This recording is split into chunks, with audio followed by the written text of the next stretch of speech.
लगातार ट्रंप की धमकियों के बाद ईरान ने कहा कि हम धमकियों से नहीं डरते, लेकिन पहली बार खामेनेई ने एयरफोर्स कमांडर की मीटिंग में हिस्सा नहीं लिया। क्या मायने हैं इसके? ट्रंप की धमकियों के बाद सुप्रीम लीडर अंडरग्राउंड क्यों हो गए?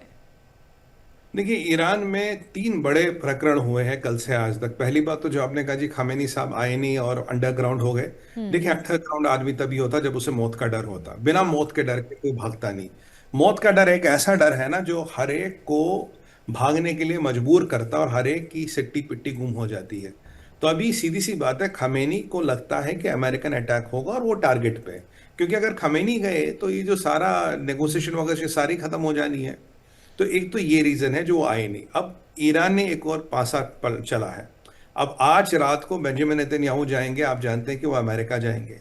ईरान को ये पता, और वहां पे जो बेंजामिन नेतन्याहू जाएंगे, जो इंटेल आया है वो ये है कि वो ट्रंप को डायरेक्ट, मतलब 1 to 1 ब्रीफ करेंगे। सिचुएशन क्या है, इंटेलिजेंस के इनपुट्स क्या है ईरान के संबंधित।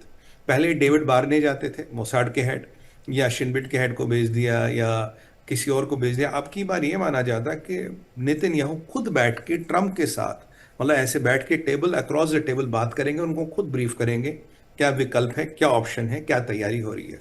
अब ये खमेनी को पता है कि अगर नेतन्याहू ऐसी परिस्थिति में देश छोड़ के जा रहे हैं तो भाई मसला तो कोई बड़ा है ना, वही ट्रंप से डिस्कस करने जाना है। अब ट्रंप ने और भी अपना जंगी बेड़ा जो है इस ईरान के आसपास घुमा लिया है। ईरान ने कल कहा था जी हम न्यूक्लियर एम्बिशंस पे कोई बात नहीं करेंगे, हमारे कोई कॉम्प्रोमाइज नहीं होगा, पर आज थोड़ी सिचुएशन बदल गई है। ईरान को जब लगा कि अमेरिका का जंगी बेड़ा, जो हमने कल वैसे बात की थी, A10C थंडरबोल्ट्स, ये जितने भी A11 कम्युनिकेशन एयरक्राफ्ट जिसकी भी हमने बात कल की थी, जब वो और नजदीक आते गए, इनको लगा यार मामला हो रहा है खत्म।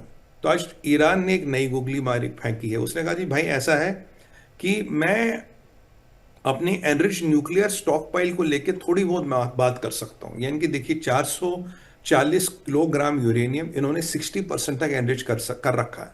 अब 60 से जब आप 90 पर जाते हो, जो फर्दों में होता था बेसिकली, जिसकी फैसिलिटी फर्द थी, तब वो बॉम्ब के लायक बन जाता। तो जब 90% एनरिचमेंट होगा तो बॉम्ब के लायक हो जाएगा, तब आप उसमें डेटोनेशन ट्रिगर वगैरह लगाएंगे तो एक एटॉमिक बॉम्ब बना पाएंगे।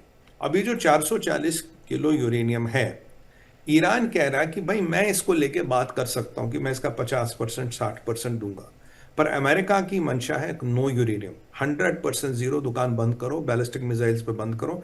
बैलिस्टिक मिसाइल्स पे ईरान कुछ नहीं बोल रहा, और ये जितने भी प्रॉक्सीज हैं इनको भैया कोई हिसाब किताब, कोई खाना पानी तुम नहीं दोगे। प्रॉक्सीज को, बैलिस्टिक मिसाइल्स को लेके कुछ तो नहीं बोला। आज उन्होंने एक बॉल फेंकी कि देखें कि अमेरिका पकड़ता है या नहीं पकड़ता हुआ यूरेनियम को लेके। अमेरिका का अभी जवाब कुछ आया नहीं, क्योंकि मुझे नहीं लगता अमेरिका इस पर बात करने को तैयार है। अब जो तीसरा डेवलपमेंट है जिसने आज पूरी दुनिया को हिला दिया ईरान के परिप्रेक्ष्य में, एक यंग लड़का है, 24 साल का लड़का होगा, 25 साल का मुश्किल से।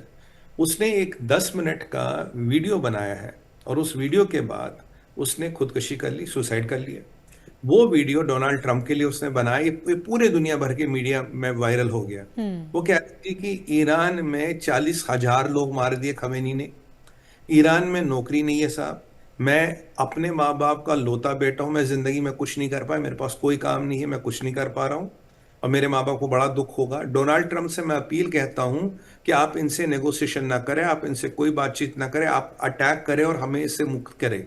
डोनाल्ड ट्रंप साहब, आपने हमें कहा था कि आप प्रोटेस्ट करो, मैं आपके साथ हूं। हमने प्रोटेस्ट किया, हमारे 40,000 लोग, ये नंबर वो कहता है, जी। मतलब कहते ना, मतलब आदमी कभी झूठ नहीं कहता, 40,000 लोग हमारे मर गए हैं, और ये प्रकरण ऐसे ही चलता रहेगा अगर आप इनसे कुछ भी डील करोगे, ये डील लायक नहीं है।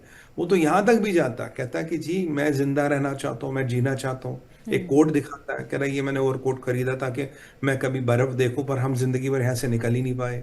मैंने 25 काम करने की कोशिश की, सब फेल हुए इस रजीम के कारण। यहाँ की अपोजिशन पार्टियां भी इस रजीम के पेरोल पे, और इस रजीम के होते हुए ईरान और ईरान के लोग का कुछ नहीं हो रहा। हमारी जिंदगी, हमारा बचपन बर्बाद हो गया। और सबसे इंपॉर्टेंट चीज कहता है, ये कहते कि हम शिया है, हम मुसलमान, पर जो पर्शियन कल्चर है वो इन मुल्लाओं के बताए हुए इस्लाम में फिट होता ही नहीं। पर्शियन कल्चर है खुला उठना बैठना, खाना पीना, मतलब जिंदगी को जीना।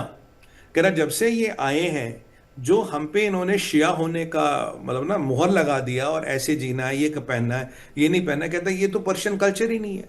यानी कि फंडामेंटली जो इनका इस्लाम है, मुल्लाओं वाला इस्लाम, वो ईरान के कल्चर में, पर्शियन कल्चर में फिट हुआ ही नहीं कभी।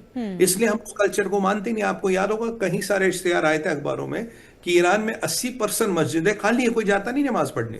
कहता आज का कोई भी ईरानी इससे अपने आप को रिलेट ही नहीं करता। ये तो उन्होंने सत्ता पे काबिज होने का मतलब एक जरिया है इनके लिए, और कुछ नहीं। और इनके होते हुए ईरान का कुछ नहीं होगा। आप कृपया आइए, हमें बचाइए। अगर मेरी जान देके, अगर मैं अपनी जान को देके किसी की आंखें खोल सकूं और अपने आने वाले जनरेशनों को या बाकी अपने भाइयों को, बहनों को बचा सकूं, तो मैं मानूंगा कि मेरे जीवन का कोई पर्पस है। बड़ा टचिंग वीडियो, 10 मिनट का वीडियो मैंने देखा तो मतलब आंख भर आई थी देख के। अब ये देखिए, ये वहां सूरत हाल है। ये ईरान के लोग कह रहे हैं, ये हम अमेरिका नहीं कह रहे, ये मोसाद नहीं कह रहा, ये काफिर नहीं कह रहे, ये यहूदी, ये हनूद, ये सब नहीं कह रहे। ये ईरानी मुसलमान शिया कह रहा, खमेनी के अगेंस्ट, इस मुल्ला रजीम के अगेंस्ट। इस वीडियो ने पूरे दुनिया में तूफान मचा दिया है। मुझे लगता है कि इस वीडियो के बाद अब नेगोशिएशन वगोशिएशन की बात नहीं। वो ये भी कहता है, जो मैं, जिससे मैं 100% इतबार करता हूं और मैं कह भी रहा था, कह रहे फिलहाल इंटरिम गवर्नमेंट के लिए शाह का बेटा बेस्ट ऑप्शन है। बेस्ट ऑप्शन है कि इंटरिम गवर्नमेंट बनाई जाए, साल 2 साल, उसके बाद देखिए क्या समीकरण बनते, इलेक्शन करवाना, जो करवाना उसके बाद करवाइए। पर फिलहाल एक इंटरिम गवर्नमेंट के लिए और मुल्लाओं से छुड़ाने के लिए ये बहुत जरूरी है। बड़ा दुख होता है कि जब 20-20, 25-25 साल के लड़के, अच्छे घर से आया हुआ लड़का, एक ही माँ बाप का बच्चा है, कह रहे मेरे माँ बाप को बड़ा दुख लगेगा जब ये वीडियो वो देखेंगे। दुनिया, हमें भी लगा, उनके माँ बाप को तो खैर लगेगा ही। पर ये देखिए, हालत ऐसी है कि जवानों को अपनी जान लेनी पड़ रही क्योंकि आशा नहीं है मोनिका जी, कोई उम्मीद नहीं है, कोई तरकीब नहीं है, कोई सबील नहीं है, केवल एक है, वो है मृत्यु। ये आप सिचुएशन देखिए क्या कर दी। कह रहे इन्फ्लेशन इतनी है कि 2 वक्त का खाना खाना मुश्किल हो जाए।